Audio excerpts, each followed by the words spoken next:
Hey everyone! xCloud now allows users to directly send all updates of xCloud hosting on WhatsApp team. Let's see how to integrate WhatsApp with xCloud. First, log in to xCloud. From the xCloud dashboard, navigate to the drop-down menu in the top right corner and go to Team Settings.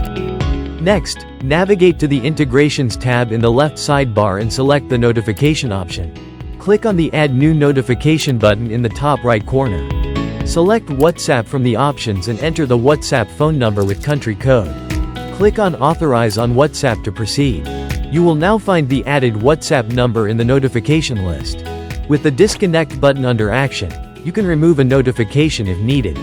Then, navigate to the Notifications option. To get instant notifications for the server, sites and other actions, click on the corresponding checkmark to enable WhatsApp integration. Once you are done, click on the Save Changes button. Let's create a site to test the WhatsApp integration. Let's go to WhatsApp and see the integration in action. As you can see, the added WhatsApp number is now receiving notifications from xCloud about the newly created site and other actions. This is how you can configure integration with WhatsApp in xCloud hosting. Subscribe to the xCloud channel and stay updated.